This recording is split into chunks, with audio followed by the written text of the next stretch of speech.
مہکار میں وہ، جنگل میں کوہسار میں وہ، سورج چاند ستاروں میں، مومن کے کردار میں وہ، پھولوں کی مہکار میں وہ، جنگل میں کوہسار میں وہ، سورج چاند ستاروں میں، مومن کے کردار میں وہ۔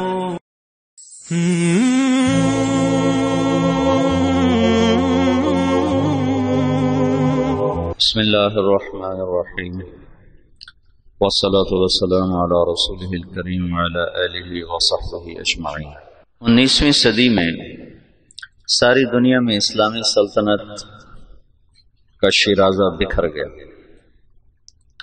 اور یورپ اپنی علمی قوت کی وجہ سے ناقابل تسخیر بنتا چلا گیا۔ ایک نسل علم کے لیے کھپی۔ نیوٹن جو اس کا سائنس کا نبی کہا جاتا ہے، نیوٹن وہ اپنی چارپائی پر ایسے سیدھا پڑا رہتا ہے، کروٹ بدلے بغیر 18 گھنٹے ایسے۔ میرے ابھی آپریشن میں اس ٹانگ کو ہلانا نہیں تھا تو میں عاجز ہو گیا تھا۔ چند گھنٹے کے بعد میں کہوں سے کوئی حرکت دو، میں عاجز آ گیا۔ وہ میری ٹانگ پکڑ کے بیٹھے رہے کہ نہیں ہلنے نہیں دینا، ہلنے نہیں دینا۔ اور نیوٹن 18 گھنٹے ایسے بے حس و حرکت ایسے پڑا۔ پھر ایک دم اٹھتا تھا، سامنے میز، کرسی، قلم، کاغذ، تو تیزی میں کرسی پر بیٹھنے کی بجائے میز کے اوپر ایسے جھک جاتا تھا اور قلم اٹھا کے ایسے لکھنا شروع کرتا، اور یہ 12 گھنٹے ایسے لکھتا جاتا تھا، 12 گھنٹے۔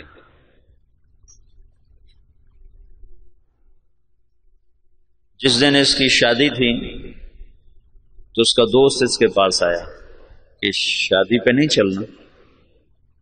تو اس نے پوچھا کس کی؟ کہا تمہاری؟ کہا میری؟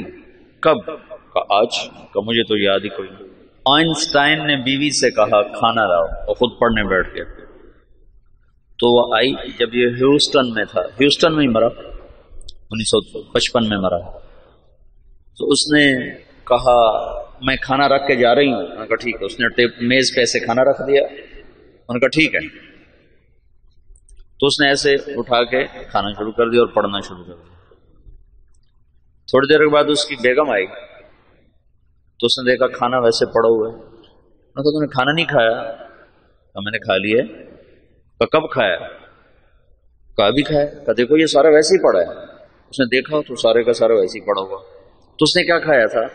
قریب ایک گلدان میں پھول تھے، پھولوں کا گلدستہ، تو وہ ہاتھ ادھر جانے کے بعد ادھر گیا تو وہ پھول ہی کھاتا رہا، کڑوے کسیلے، اور اس سے کوئی احساس نہیں ہوا۔ تو کتاب کھول چکا تھا۔ اس طرح اللہ نے ان کو علم دیا۔ اور مسلمان یقیناً زوال کا شکار تھے، بڑھاپا تھا، تو جو خلافت عثمانیہ تھی وہ دم توڑ چکی تھی۔ 1914 میں پہلی جنگ عظیم ہوئی جس میں ترکی نے جرمن کا ساتھ دیا۔ 1918 میں وہ بری طرح شکست پر ختم ہوئی۔ ہندوستان میں انگریز 1857 میں پوری طرح غالب آ گئے۔ رنجیت سنگھ کی حکومت تھی، انہوں نے اس کو نہیں چھیڑا۔ جب رنجیت سنگھ کے مرنے کے بعد وہ 1890 کے قریب مرا ہے، تو انہوں نے جو اس سے پہلے کچھ مجھے سن پورا یاد نہیں، تو انہوں نے اس کا جو بیٹا تھا کھڑک سنگھ وہ بنا، وہ بہت شراب پیتا تھا، دو شراب پیتے پیتے ہی مر گیا، اور اس میں وہ بیدار مغزی نہیں تھی رنجیت سنگھ والی۔ پھر دلیپ سنگھ تھا اس کے بعد چھوٹا سا، جب وہ حکمران بنا تو انگریزوں نے اس وقت پھر پنجاب پہ قبضہ کر، پھر سندھ بھی ان کے قبضے میں چلا گیا۔ تو یہاں ایک مستحکم برطانوی راج تھا۔ تو اس وقت دین کی بقا کے لیے کیا کیا جائے؟ پھر دفاعی رخ پر لوگ آ گئے. تو مولانا قاسم صاحب کے ذریعے سے 1864 میں دیوبند کی بنیاد پڑی. سر سید احمد خان بھی اللہ اس کی بخشش فرمائے، وہ بھی مسلمانوں کے ہمدرد تھے. وہ بھی چاہتے تھے مسلمان عزت پائیں، لیکن ان کی سوچ یہ تھی کہ یہ دنیاوی تعلیم حاصل کریں تو اس سے یہ آگے نکلیں گے. تو اس سوچ پر انہوں نے 1875 میں علی گڑھ میں اسکول کی بنیاد رکھی. یہ دونوں حضرات مولانا مملوک علی کے شاگرد ہیں دلی میں. 1880 میں مولانا الیاس صاحب پیدا ہو رہے ہیں. ان کے والد مولانا اسماعیل صاحب رحمۃ اللہ علیہ یہ صدیقی خاندان سے تھے. ان کی والدہ بھی صدیقی خاندان سے ہیں. یہ مظفر نگر کے تھے، والدہ کاندلہ کی تھی. یہ دوسری شادی سے تھے. نظام الدین میں ایک مغلوں کی عمارت بنی ہوئی ہے، 64 کھمبا اس کو کہتے ہیں، 64 کھمبا. اس کا جو گیٹ ہے، یہ جیسے ہمارا گیٹ چھتا ہوا ہے، آگے چھت ہے، ایسے وہ چھتا ہوا گیٹ ہے. اس کے اوپر ایک پرانی برادری سی تھی، اس میں وہ رہا کرتے تھے مولانا اسماعیل صاحب، مولانا الیاس صاحب کے والد. وہاں سے ہجرت کر کے آئے اور اس پرانی مسجد کو انہوں نے آباد کیا. یہاں وہ کیسے پہنچے؟ یہ 1876 کی بات ہے، تقریباً 76 کی بات. یہاں وہ کیسے پہنچے اس کا کچھ پتہ نہیں. کیسے آئے، کس جذبے کے تحت آئے، کون لے کر آیا تھا، اللہ کا غیبی نظام. چونکہ یہ جگہ غیر آباد تھی. یہاں مرزا الہی بخش تھا، اس کی یہ جاگیر تھی. مرزا الہی بخش یہ بہادر شاہ ظفر کا سمد ہی تھا، یعنی بہادر شاہ ظفر کے بیٹے سے اس کی بیٹی کی شادی ہوئی تھی.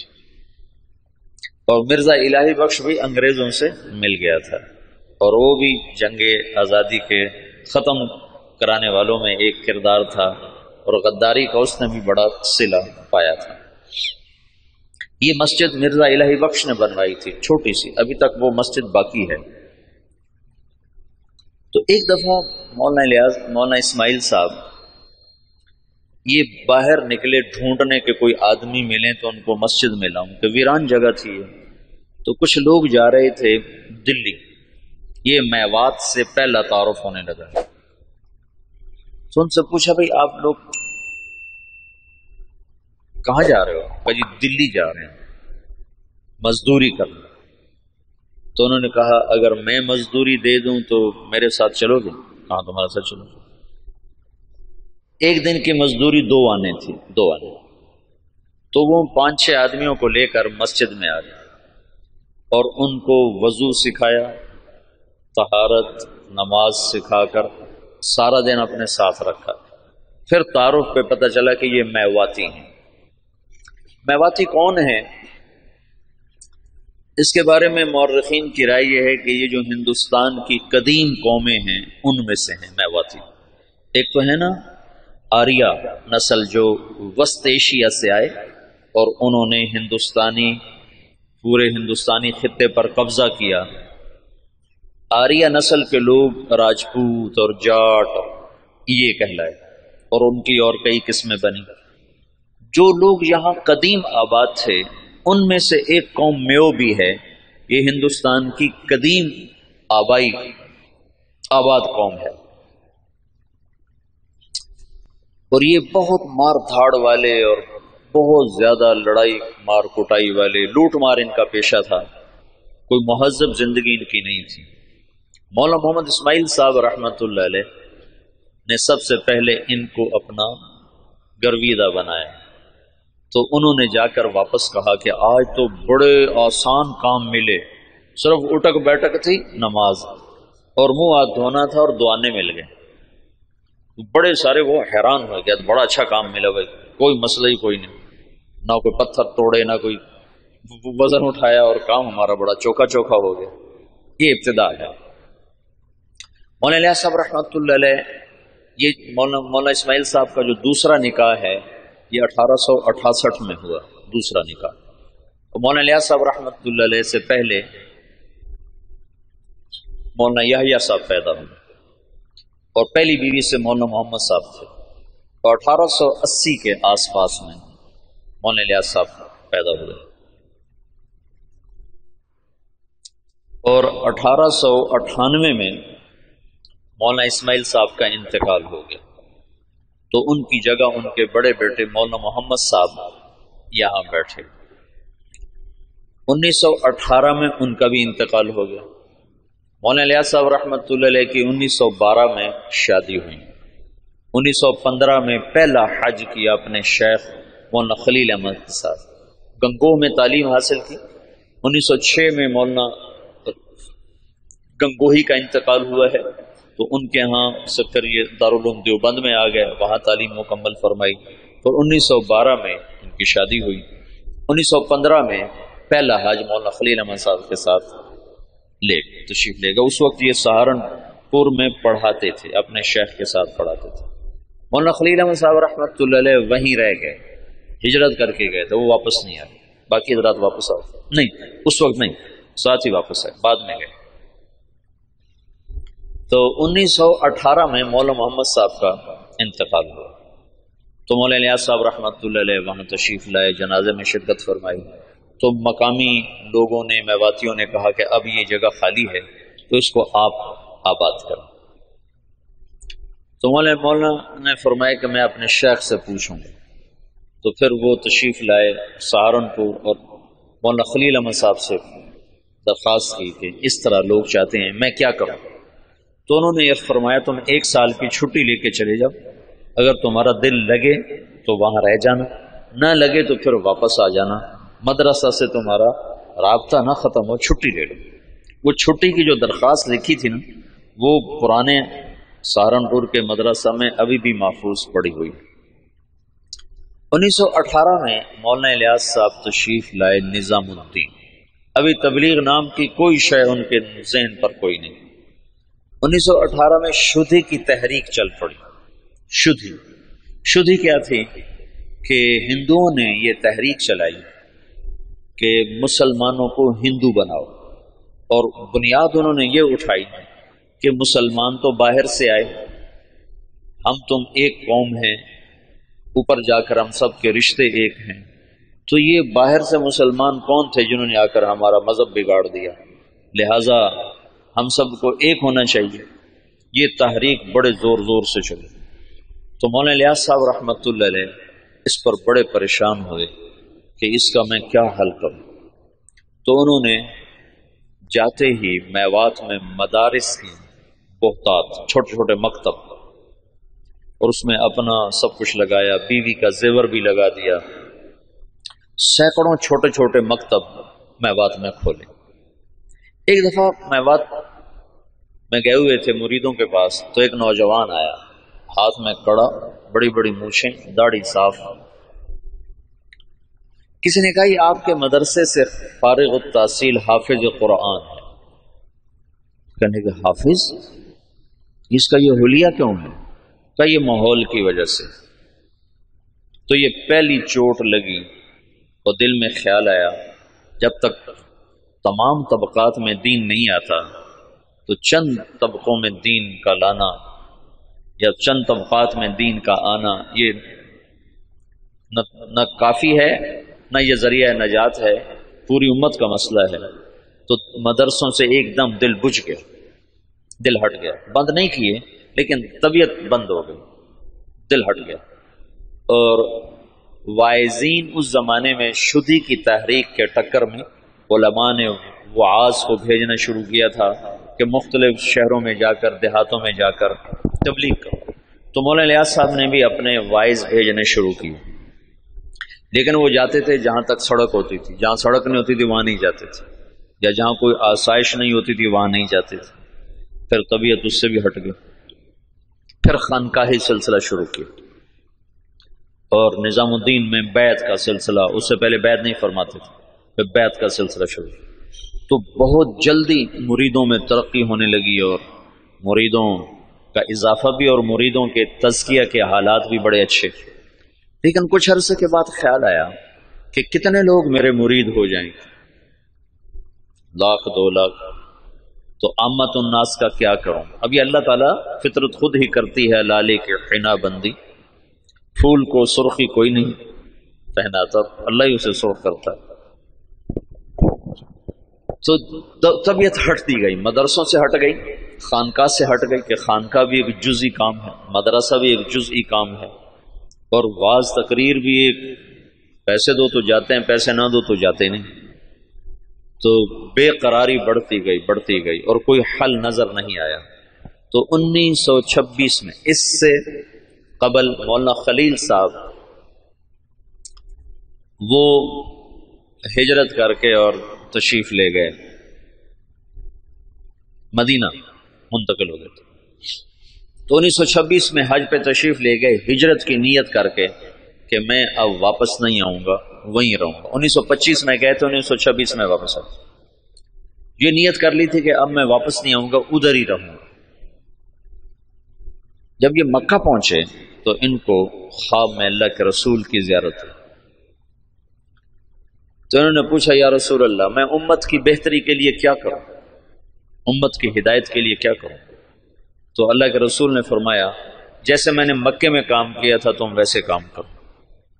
انہوں نے آگے عرض کی مجھے تو پتہ نہیں مکے میں آپ نے کیسے کام کیا تھا، تو اللہ کے نبی نے فرمایا مکی صورتوں میں غور کرو، اللہ تمہیں سکھائے گا۔ یہ مدینہ مکہ میں دیکھا۔ پھر مدینہ پہنچے تو وہاں پھر اللہ کے رسول کی زیارت، تو آپ نے ارشاد فرمایا اللہ تم سے کام لے گا، تم واپس جاؤ، واپس اور میرے پاس آؤ۔ تو انہوں نے مولانا خلیل احمد صاحب سے یہ خواب ذکر کیا، وہ وہیں منتقل ہو گئے تھے۔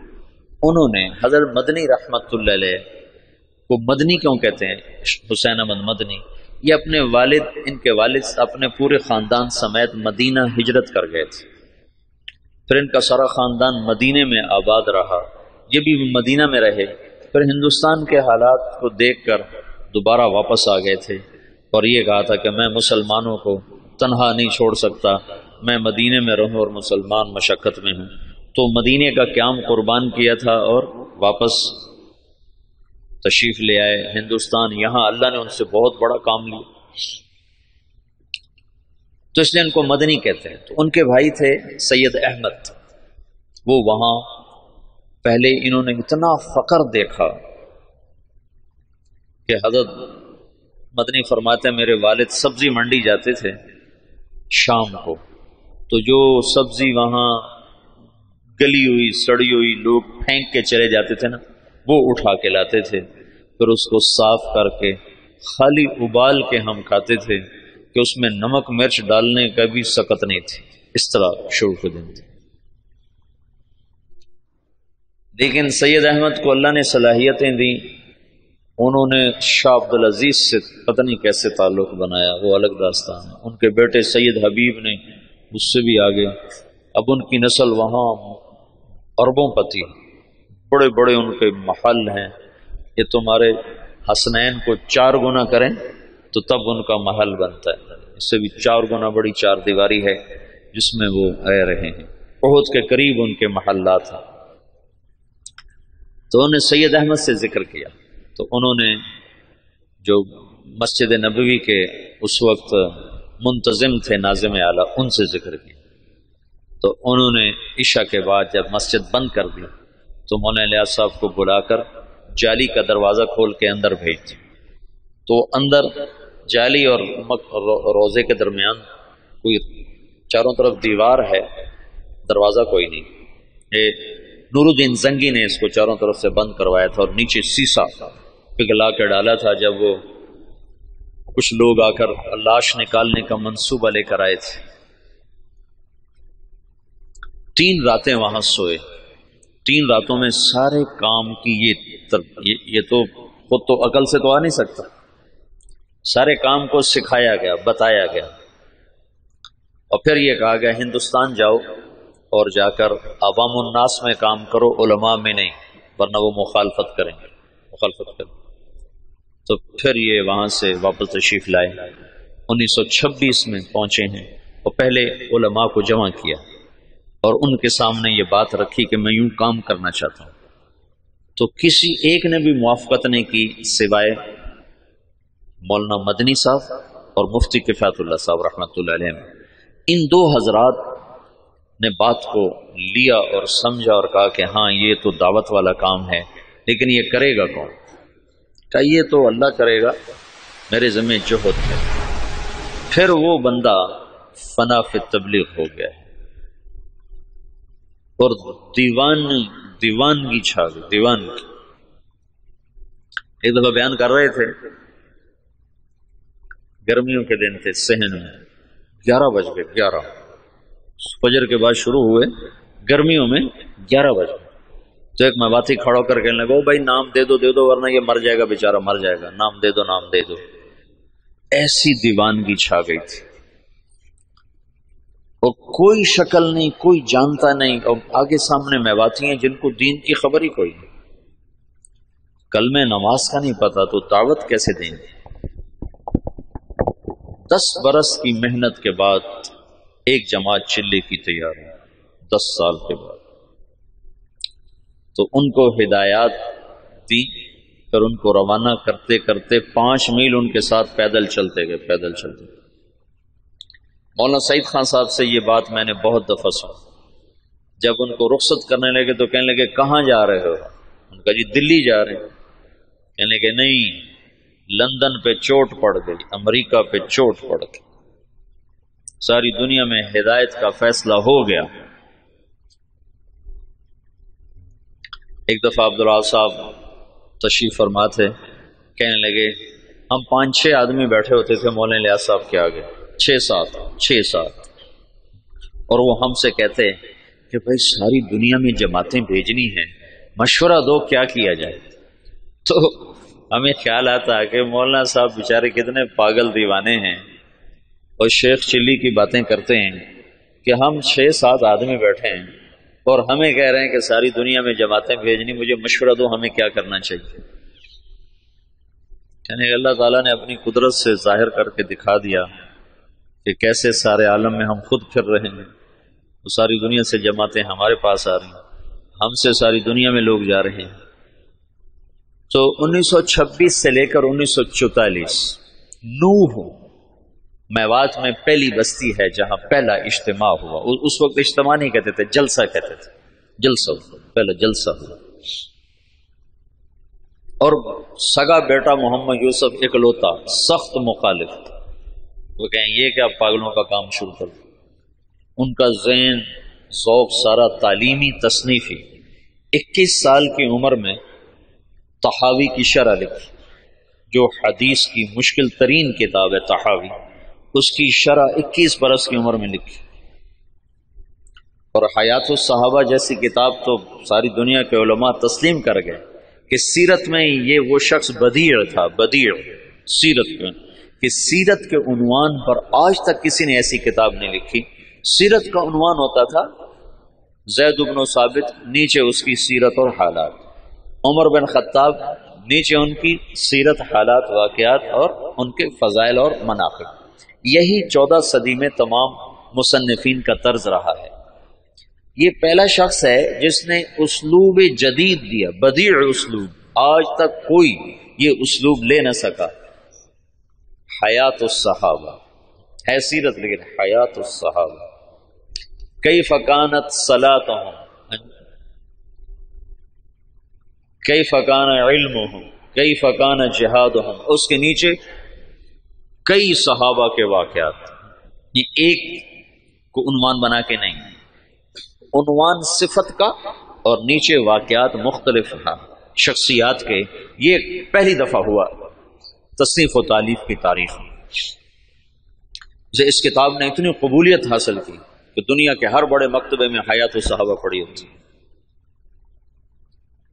تو ان کا تو ذہن تھا سارا تعلیمی اور تصنیفی۔ وہ کہیں یہ میرے ابا کو ہو کیا گیا، ان کو اللہ کی طرف سے الہام ہو چکا تھا۔ تو باپ بیٹے میں ٹکراؤ ہے۔ مولانا انعام صاحب رحمۃ اللہ علیہ، مولانا احتشام صاحب رحمۃ اللہ علیہ، یہ حضرت مولانا الیاس صاحب کے ساتھ مولانا الیاس صاحب رحمۃ اللہ، اب مولانا سعید احمد خان صاحب، یہ ساتھی ہم نوا اور بیٹا محمد یوسف سخت مخالف. میاں جی بدر الدین رحمت اللہ علیہ تھے، میں ان سے ملا تھا نظام الدین میں 82-83 میں گیا تھا. مجھ سے کہنے لگے کہ ہمیں مولانا الیاس صاحب بھیجتے کہ جاؤ یوسف کو کارگزاری سناؤ، شاید اس کا کوئی دل نرم پڑے. تو جب ہم جاتے تو اپنے لکھنے پڑھنے میں لگے ہوتے تھے تو ہمیں دیکھتے ہی کہتے مجھے پتہ چل گیا تمہیں بوڑھے نے بھیجا ہے کہ جاؤ اس کو کارگزاریاں سناؤ، بھاگ جاؤ، میرے پاس کوئی وقت نہیں تمہاری فضولیات سننے کے لیے. کہ ہمیں بھگا دیتا تھا مولوی سے، کہتا تھا مجھے پتہ ہے تمہیں بڈھے نے بھیجا ہے کہ جاؤ اسے کہانیاں سناؤ، میں نہیں آتا تمہاری کہانی ہوں. تو بیٹا ایسے مخالف تھا. اور علماء عوام خواص بھول چکے تھے کہ دعوت فرض منصبی ہے. وَكَذَلِكَ جَعَلْنَاكُمْ أُمَّةً وَسَطًا لِتَكُونُوا شُهَدَاءَ عَلَى النَّاسِ.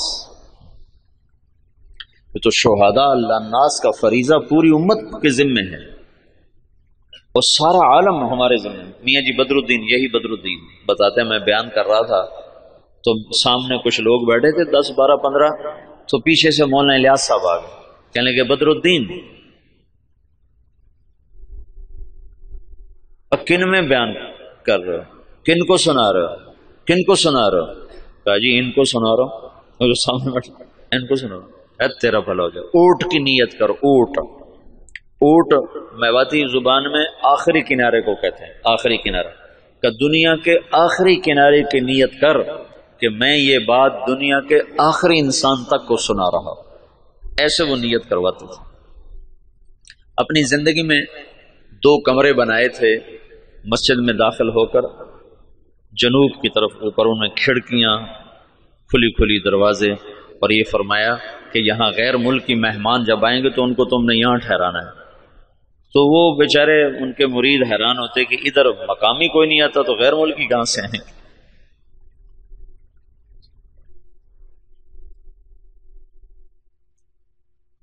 میاں جی دین محمد تھے جو حضرت مولانا الیاس صاحب کے ابتدائی خدام میں تھے، اور جو جماعت مولانا الیاس صاحب نے حضرت تھانوی کے خانقاہ تھانہ بھون بھیجی تھی اس میں وہ اس جماعت میں ان کی تشکیل تھی. وہ کہتے ہیں ایک دفعہ مجھ سے کہنے لگے کہ مولوی صاحب ہمیں حضرت جی کہتا تھا تم امریکہ جاؤ گے امریکہ. تو ہم تو اتنے سیدھے سادے دیہاتی تھے کہ ہم یوں سمجھتے تھے امریکہ دلی سے آگے کسی شہر کا نام ہے، دلی سے آگے کسی شہر کا نام ہے جو ہمیں کہتا ہے کہ تم امریکہ جاؤ گے. یہ تمہیں بعد میں پتہ چلا وہ تو دنیا ہی اور ہے جہاں وہ کہتا تو تم جاؤ گے. تو جہاز کچھ نہ کچھ اس زمانے میں چل گئے تھے، تو کبھی اوپر سے کوئی جہاز گزرتا تو اس کو میواتی میں کہتے تھے اڑن کھٹولا. تو مولانا الیاس صاحب کہتے ہیں ان اڑن کھٹولوں میں تم تبلیغ کرنے جاؤ گے. تو ہم تو گدھوں پہ سوار ہونے والے تھے. ہم کہیں مولوی الیاس ہمارا مذاق اڑاتا ہے کہ ہم تو گدھوں پہ سوار ہونے والے، ہم اڑن کھٹولوں میں کہاں بیٹھیں گے. تو اللہ نے ان کو اڑن کھٹولوں میں بٹھایا. تو ابتدائی ادھر 1926 میں 1918 میں مولانا الیاس صاحب آ کر بیٹھے ہیں نظام الدین، اور 1918 میں برطانوی فوجیں مشرق وسطیٰ میں داخل ہوئی ہیں، اور 1919 میں شام فتح ہوا ہے. فرانسیسی فوجوں نے شام کو فتح کیا اور شام کو 3 حصوں میں تقسیم کر دیا. ایک کا نام سوریہ رکھا، ایک کا نام لبنان رکھا، اور ایک کا نام اردن کر دیا، اور شام کو 3 حصوں میں تقسیم کر دیا. اور 1926 میں اسرائیل کو بنانے کا منصوبہ مکمل ہو گیا کہ اسرائیل بنایا جائے. ادھر 1926 میں دعوت کا کام چلا جس کا آخری سرا مہدی سے جا کے ملتا ہے، اور ادھر 1926 میں یہودیت کا کام چلا جس کا آخری سرا دجال کے ساتھ جا کر ملتا ہے. یہ آپس میں یہ تانے بانے میرے اپنے بنائے ہوئے ہیں، میں سنے نہیں ہیں، لیکن جو کچھ پڑھا ہے اس کے مطابق میں ایک ترتیب ذہن میں آئی کہ ادھر دعوت کا کام بھی ہدایت پر ختم ہوگا. 1964 میں پہلی جماعت گئی جو گنڈا، 1964 4 آدمی، اس میں ایک ابھی بھی زندہ ہیں، عبدالرشید صورتی صاحب جو کراچی کے امیر ہیں. تو کہنے لگے وہاں ایک بہت بڑے شیخ تھے، ان کی ہم گئے ملاقات کے لیے. تو ان کا بہت بڑا ہال کمرہ تھا، وہ مریدوں سے بھرا ہوا، اور ایسے مراقبے میں بیٹھے تھے، ایسے بالکل گردن ایسے جھکائی ہوئی تھی۔ اب 4 آدمی کمرے میں داخل ہوئے، اور یہ پہلی جماعت ہے، آج تک کوئی کسی کو پتہ ہی نہیں کہ تبلیغی جماعت پاکستان میں کوئی نہیں جانتا تھا 1964 میں، باہر کون جانتا، اور یوگنڈا۔ تو جو ہی ہم اندر داخل ہوئے تو انہیں ایک دم سر اٹھایا، کہا مرحباً بجیش المہدی، مرحباً بجیش المہدی، مرحباً بجیش المہدی۔ 3 دفعہ انہوں نے اس کو دہرایا اور ہمارا بڑا زبردست اکرام کیا۔ تو دعوت کی انتہا وہاں جاتی ہے اور یہودیت کی انتہا دجال تک جاتی ہے۔ یہ دونوں طاقتیں جب ٹکرائیں گی تو اللہ دجالی فتنے کو ختم فرمائے گا اور ایمان اور ایمان والوں کو اللہ تعالیٰ عزت اور بلندی عطا فرمائے گا۔ یہ دونوں ایک وقت میں شروع ہوئے۔ 1926 میں جب ان کا اقتدار مستحکم ہو گیا تو انہوں نے یہ طے کیا کہ یہودیوں کو دوبارہ لا کے آباد کیا جائے اور یہاں ایک اسرائیلی یہودی ریاست بنائی جائے۔ سیہونی تحریک جس کو کہتے ہیں، سیہون ایک پہاڑ ہے جہاں داؤد علیہ السلام عبادت کیا کرتے تھے بقول ان لوگوں کے، تو سیہون کے نام سے سیہونی تحریک نے اپنا نظام چلایا تو اسرائیل وجود میں آیا۔ اس کا آخری سرا دجال کے ساتھ ملتا ہے، لد، باب و لد جو ان کا سب سے بڑا اڈا ہے جہاں دجال قتل ہوگا۔ تو اللہ تعالیٰ نے مولانا الیاس صاحب رحمۃ اللہ علیہ سے دعوت کو اس وقت اٹھایا جب دعوت کے نام کو جاننے والے علماء بھی نہیں تھے، وہ بھی اسے اوپرا سمجھتے تھے اور ان کے ہاں بھی اس پر انکار شدید تھا، لیکن اس بندے کے گشتوں نے آہستہ آہستہ آہستہ آہستہ فضا کو ہموار کرنا شروع کیا۔ پھر مولانا الیاس صاحب نے بڑے بڑے علماء کو بلایا کہ اب آپ کے میوات کا دورہ کرو، تو انہوں نے میوات میں دیکھا زندگی کو بدلا ہوا، حالات کو پلٹا کھایا ہوا، تو کچھ اعتراف زبانوں پہ آنے لگا۔ 1944 میں جب دنیا سے جا رہے تھے تو میوات میں صرف میوات میں بہت اچھی فضا کام کی پیدا ہو چکی تھی، اور کچھ دہلی شہر میں۔ عبداللہ صاحب مولانا الیاس صاحب کی وفات سے 6 مہینے پہلے پہنچے ہیں نظام الدین، پھر اس کے بعد تبلیغ کے ہو کے رہ گئے، پھر ساری زندگی اور کوئی کام نہیں۔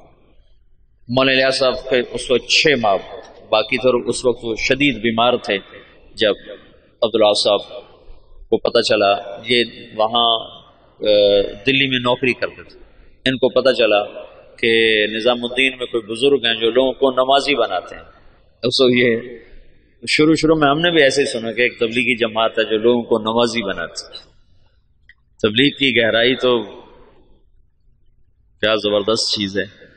تو کہنے لگے میں دیکھنے گیا کہ بھائی وہ کیسے نمازی بناتے، تو بس وہ جو پہلی دفعہ گئے تو وہیں کے ہو کے رہے۔ مولانا سعید خان صاحب کو 4 سال کی صحبت نصیب ہے، مولانا الیاس صاحب کی صحبت میں 4 برس رہے، مسلسل 4 برس گزارے۔ مولانا عبید اللہ صاحب رحمۃ اللہ علیہ وہ تو بہت پہلے فوت ہو گئے تھے، 1989 میں فوت ہو گئے تھے، تو ان کو بھی کافی لمبا عرصہ مولانا الیاس صاحب کی صحبت نصیب رہی۔ بیٹے مخالف تھے، تو 1944 میں جب مولانا الیاس صاحب کا انتقال ہونے لگا ہے تو انہوں نے مولوی یوسف صاحب کو بلا کر کہا بیٹا آجا مل لے میں جا رہا۔ وہ جو سینے سے لگایا اس میں نسبت اللہ نے منتقل فرما دی، اور مولانا یوسف صاحب نے فرمایا اپنے باپ کے مرنے سے 1 دن پہلے مجھے تبلیغ پہ 100 اعتراض تھے، 100 اعتراض۔ باپ کے مرنے کے بعد اللہ نے تبلیغ کا کام کھولا۔ مولانا الیاس صاحب تبلیغ کے کام کو اجمالی طور پر چھوڑ گئے تھے، مولانا یوسف صاحب نے اس کو کھولنا شروع کیا۔ دن میں 18 گھنٹے بولنے والا آدمی تھا، سوائے سونا اور نماز اور لکھنا، ان 3 اوقات کے علاوہ وہ شخص کی زبان بند نہیں ہوئی، مسلسل جیسے اللہ بلوا رہا تھا۔ بھرپور جوانی میں چلے گئے، 48 برس کی عمر میں انتقال فرمایا۔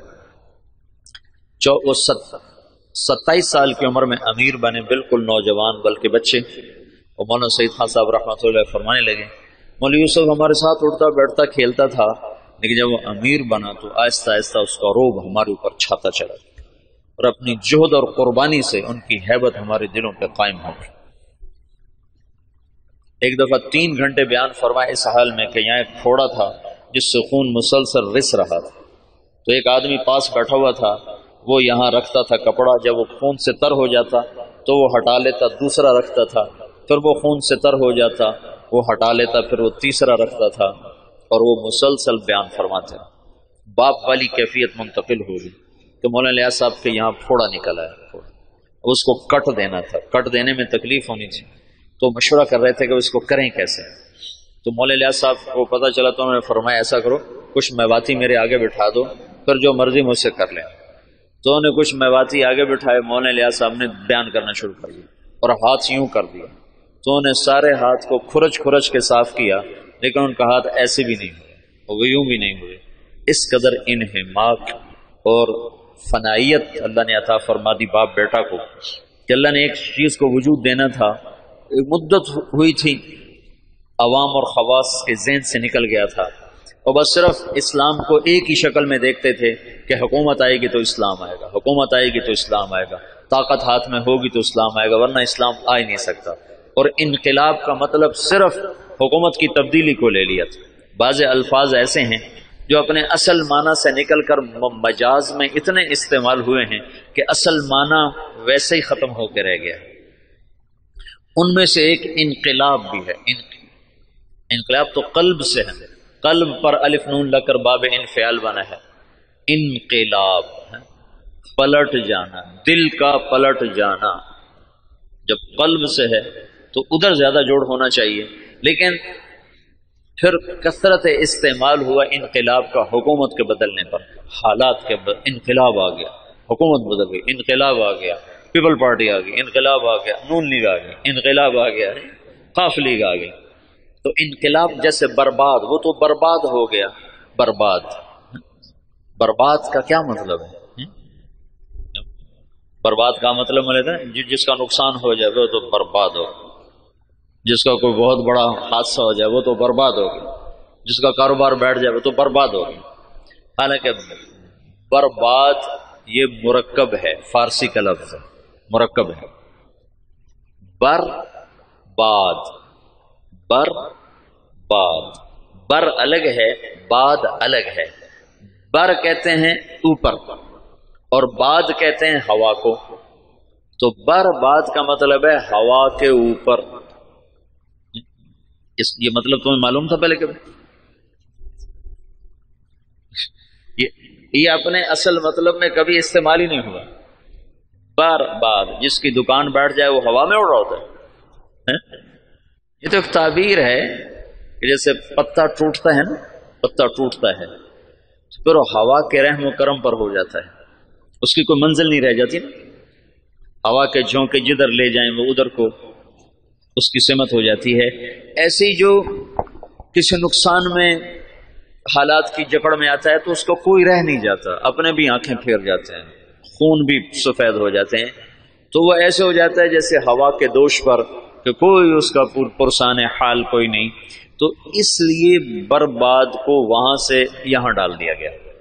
تو پچھلے 200 سال سے انقلاب کا لفظ بھی صرف اور صرف حکومت کی تبدیلی پر بولا جاتا ہے، حالانکہ انقلاب اصل معنی میں تو دل کا بدل جانا ہے۔ انقلب، دل بدل گیا۔ تو پچھلے 200 سال سے یہ ذہن بن گیا ہے کہ بغیر حکومت کے نہ دین آ سکتا ہے نہ حالات سدھر سکتے ہیں۔ مولانا الیاس صاحب نے اس کو رد کر کے دکھایا کہ نہیں، دین دعوت سے آتا ہے، حکومت سے نہیں آتا، اور دعوت تمام شعبوں کو زندہ کرنے کا واحد راستہ ہے۔ نبی جب آتا ہے تو سامنے کتنے شعبے ہیں جو بگڑے ہوئے ہوتے ہیں، وہ صرف دعوت کو زندہ کرتا ہے، شعبے خود زندہ ہو جاتے ہیں۔ جیسے صحت کو زندہ کر دیا جائے تو جسم کے سارے شعبے خود زندہ ہو جاتے ہیں، قوت کو بحال کر دیا جائے تو جسم کے سارے شعبے خود بخود بحال ہو جاتے ہیں۔ قوت بحال نہ ہو تو اس کو دوڑایا جائے تو بیچارہ کیسے دوڑے گا؟ کہ یہ جو امت ہے یہ اس بیمار بوڑھے گھوڑے کی طرح ہے، اس پر اسلام کہاں سے آئے؟ اس کی جوانی کو لوٹایا جائے گا تو اس پہ اسلام آئے گا۔ حکومت اسلام نہیں لا سکتی، ناممکن ہے۔ زیادہ زیادہ نماز پہ دکانیں بند کرا دیں تو کوئی بے وضو پڑھ لے تو پھر کیا کروں؟ میرے اپنے اسکول کا واقعہ نہیں تو میں سناتا ہوں۔ جب میں سنٹر ماڈل اسکول میں تھا تو خود میں نے بے وضو نمازیں پڑھی۔ طالب صاحب سردیوں کا زمانہ، وضو کیڑا کرے، اللہ اکبر، طالب صاحب کی نماز. تو وہ عشاء کی نماز ہو رہی تھی اور میرے کمرے میرے برابر میں اس کا بستر تھا. جاوید نذیر اس لڑکے کا نام تھا. یہ مرید کے اچھے زمیندار گھر کا تھا. تو اس میرے پاس آ کر کھڑا ہوا اور اس نے اگر 4 رکعت نماز عشاء کی نیت باندھی. 4 رکعت نماز عشاء واسطے طالب حسین دے اللہ اکبر. حکومت ایسا اسلام لائے گی واسطے طالب حسین دے. جو ایسی نماز پڑھے گا وہ تو کافر ہو جائے گا, نہ پڑھے تو اس سے تو کافر نہیں ہوتا نا. لیکن اگر ایسا کرے گا تو اسلام سے نکل جائے گا. قوت کبھی اس لیے تو کبھی نبی کو طاقت دے کے نہیں بھیجا گیا. بعد میں طاقت آئی اللہ جو اللہ کے نبی کو حاصل ہوئی بعد میں ہوئی. پہلے تو فقیر بن کے کھڑے ہوئے کہ نہ کوئی مال کے لالچ میں کلمہ پڑھے, نہ کوئی تلوار کے خوف سے کلمہ پڑھے, صرف اللہ کے تاثر سے کلمہ دل میں اترے. تو چونکہ اسلام نے ایک عروج دیکھا تھا تو جو ہمارے قائدین تھے وہ اس عروج کو تصور میں لے کر اعادہ عروج کی جہد کرتے رہے. وہ جو ذوف اسلام تھا اس کو دور کرنے کی کوشش ہی نہیں کی کہ انگریز کیوں آیا.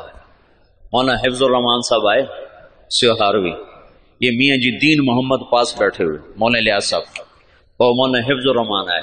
حضرت دعا کریں انگریز نکل جائے. مولانا الیاس صاحب چپ بیٹھے رہے. حضرت دعا کریں انگریز نکل جائے. چپ بیٹھے رہے. حضرت دعا کریں انگریز نکل جائے. تو مولانا الیاس صاحب ایک دم جوش میں آئے کہ کوئی لوگ تیار کر لیے ہیں جو انگریزوں کے بعد حکومت کو سنبھالیں گے. کوئی لوگ تیار کر لیے ہیں. وہ کہ چپ. کہ جو انگریزوں کے بعد آئیں گے وہ ان سے برے ہوں گے کہ انگریز ہمارے بزرگوں کے گناہ کی سزا میں آئے, اور جو موجود آئیں گے ہمارے گناہوں کی سزا میں آئیں گے. اور مجمع کو تیار کیے بغیر کام نہیں چلتا ہے. تو انگریز تو چلا گیا, لیکن جتنا اسلام پاکستان میں ذبح ہوا, مدنی فرمایا کرتے تھے ہندوستان میں مسلمان ذبح ہوں گے اور پاکستان میں اسلام ذبح ہوگا. یہ مولانا الیاس صاحب نے پرانا سبق زندہ کیا کہ دعوت وہ واحد سبب ہے جس سے دین آتا ہے. اور میں چلنا ہی نہیں چاہتا تو مجھے زبردستی کیسے چلاؤ گے؟ تم مجھے زبردستی نماز پڑھاؤ گے تو کتنی پڑھا لو گے؟ اور جو 90% اخلاقیات ہیں وہ کیسے لاؤ؟ ماں کی خدمت کیسے کرواؤ؟ باپ کے آگے چپ رہنا کیسے سکھاؤ؟ بیوی سے حسن سلوک کیسے سکھاؤ؟ وفاداری کیسے سکھاؤ گے؟ رات کو اللہ کے سامنے رونا کہاں سے لاؤ گے؟ جب تم زانی کو کوڑے مارو گے, شادی شدہ کو سنسار کرو گے اور بازار بند کرا دو گے, ٹھیک ہے ہو گئے بند, لیکن نماز کس کو پڑھاؤ گے؟ مجھے مدینہ میں ایک نوجوان ملا دیرہ غازی خان کا, کہنے لگا 10 سال سے مدینے میں بغیر وضو کے نماز پڑھی. 10 سال. کہیے تو میں تمہاری کیسٹیں سنی تو مجھے ہدایت ملی ہے, تو میری بخشش ہو جائے گی؟ میری بخشش ہو جائے گی؟ تو 10 سال مدینے میں بغیر وضو کے نماز پڑھی.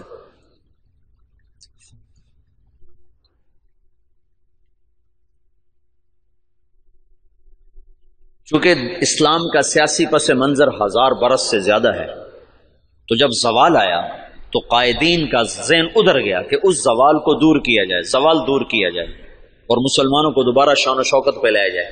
لیکن اس زوال جس وجہ سے آیا تھا اسے دور کرنے کی کوشش کیے بغیر زوال کیسے دور ہوگا؟ جب 95% لوگ بے نمازی ہوں زوال کیسے دور ہوگا؟ جب 100% لوگ بد اخلاق ہوں, ماؤں سے بدتمیز ہوں, باپ کا گریبان پکڑیں, ترازو میں ناپ تول میں کمی کریں, خود جوئے کے اڈے چلائیں, زنا کے اڈے چلائیں, نشے کے اڈے چلائیں, تو ان میں کیسے دین کون لائے؟ تو جب اندر ایمان اترتا ہے تو پھر سارے شعبے زندہ ہو جاتے.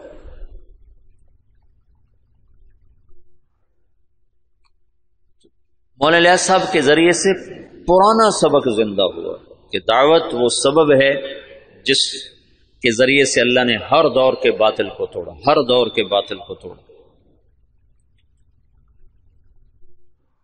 تو 1926 میں یہ کام شروع ہوا, شخصیات کے جانے سے کوئی فرق نہیں پڑا ہے. اور اب عجب العجائب ہے کہ 15 برس ہو چکے ہیں, امیر کوئی نہیں, ایک شورا ہے اور کام اسی طرح چل رہا ہے. اور عجب العجائب ہے کہ گونگے بھی دین کے دائی بن کے چل رہے ہیں. ابھی 1 سال کی جماعت گونگوں کی یمن سے کام کر کے واپس آئی اور 7 مہینے کی دوبارہ ملائیشیا جانے کے لیے تیار کھڑی. یہ اسلامی تاریخ میں پہلی دفعہ ہو رہا ہے کہ گونگے دین کے دائی بن جائیں. اور پہلی دفعہ جب سے سورج چمک رہا ہے کانگو کے جنگلوں میں جماعت پہنچی جہاں اتنے قد کے بونے رہتے ہیں، بونے اقزام وہ 4 فٹ کا بڑا جوان ہوتا ہے، جس کا قد 4 فٹ ہو وہ سب سے نمایاں نظر آتا ہے۔ یا 4 فٹ والے تو ہم گودی میں اٹھائے پھرتے، وہ 4 فٹ والا بڑا جوان ہوتا ہے۔ آم کا 3 فٹ 3.5 فٹ 4.25 فٹ، اور 4 فٹ والا بڑا چوڑا ہو کے چلتا ہے، اور ننگے رہتے ہیں، مرد عورت کوئی کپڑا استعمال نہیں کرتا، اور کوئی باہر کی دنیا سے ان کا تعلق کوئی نہیں ہے۔ سانپ کاٹے تو علاج ان کا جنگل میں موجود ہے، کانٹا چبھنے سے سانپ کے ڈسنے تک سارا علاج اپنے جنگل سے کرتے ہیں۔ غذا ان کی جنگل کے جانور ہیں، ہر چیز کھاتے ہیں، اور طاقتور اتنے ہیں کہ ہر آدمی 5 سے 6 7 سے 8 شادیاں کرتا ہے، کوئی کشتے نہیں کھاتے۔ کتنے لوگ بیچاروں کے گردے مر ختم ہو گئے کشتوں کے چکر میں، گردے گنوا بیٹھے، گولی اندر تے دم جلندر چلا گیا۔ ان کو اللہ نے ایسی قدرتی طاقت دی ہوئی ہے،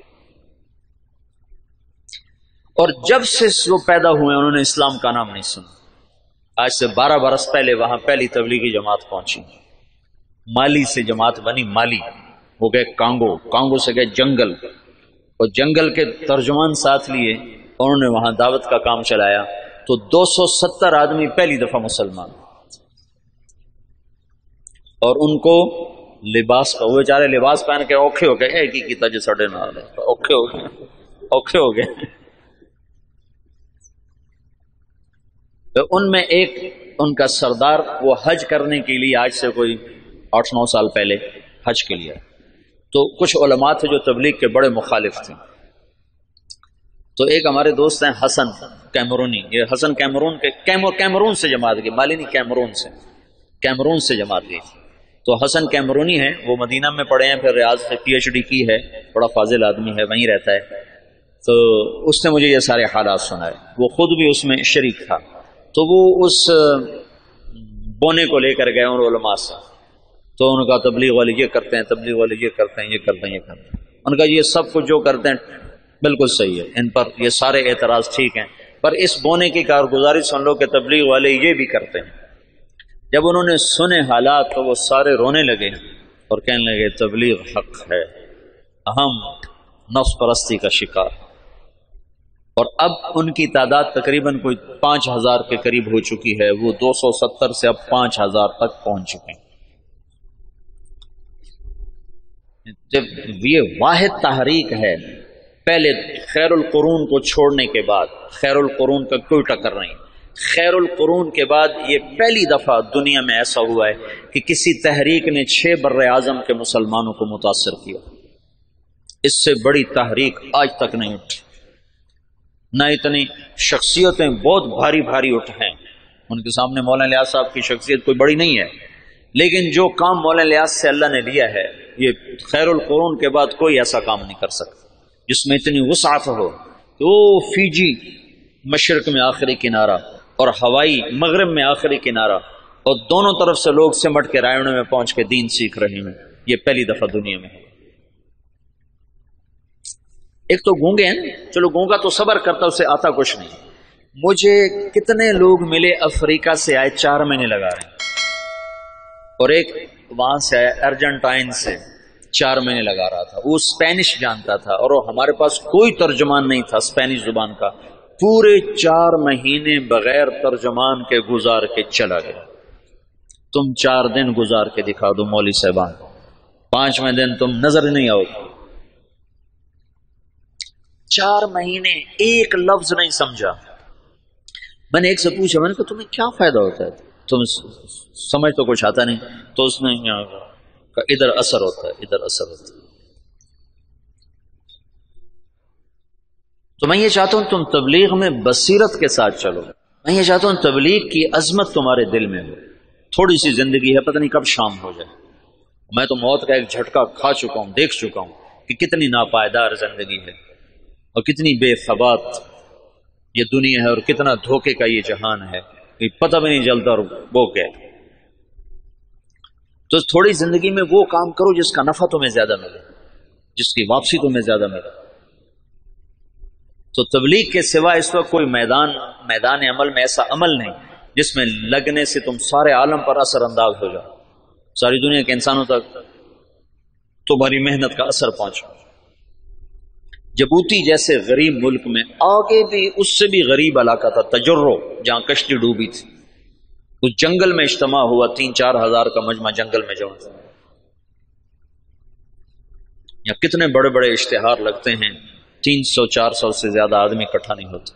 وہ جنگل، ایک نکر اور ایک بنیان، یہ ان کا لباس تھا. 24 گھنٹے میں ایک وقت کھانا کھاتے. یہ جماعتیں جب جاتی ہیں نا تو ان کو دیکھ کے بڑے حیران، اچھا تم سارا دن کھاتے ہو، دن میں 3 دفعہ کھاتے ہو، 3 دفعہ کھاتے ہو. ان کو حیران ہو کر کہتے ہیں اتنا کھاتے ہو تم، بیمار نہیں ہوتے؟ بیمار تو ہوئے پڑے. غربت انتہا درج. میں ایسے ساحل سمندر پر تھا، میں ایسے گیا دیکھنے تو سب کے وہ عصر کے بعد چائے پی رہے ہیں. چائے تو دیکھا وہ کالا کاوا پانی والا بغیر دودھ کے، ٹوٹی ہوئی پیالیاں، ٹوٹی ہوئی پرچیں. یہ ان کی بڑی عیاشی تھی کہ وہ سمندر کے کنارے چائے پی رہے تھے. نکر بنیان یہ ان کا لباس. وہاں تبلیغ پہنچ گئی. کوئی جانتا نہیں محمد الیاس کون ہے، کوئی جانتا ہی نہیں محمد یوسف کون ہے، انعام الحسن کون ہے، عبد الوہاب کون ہے، محمد سعد کون ہے. لیکن تبلیغ وہ ایسے کر رہے ہیں کہ جیسے رائمنڈ میں ہو رہی، جیسے پاکستان میں ہو رہے. خود جبوتی والے ان کی زبان نہیں سمجھتے، وہ اور زبان، پہاڑ کی کوئی جنگلی زبان بولتے. تو تبلیغ کے معجزات اب نظر آتے ہیں، نظر، یعنی تبلیغ کی کرامت وہ نہیں جو چھپی ہوئی ہے، نظر آتی ہے.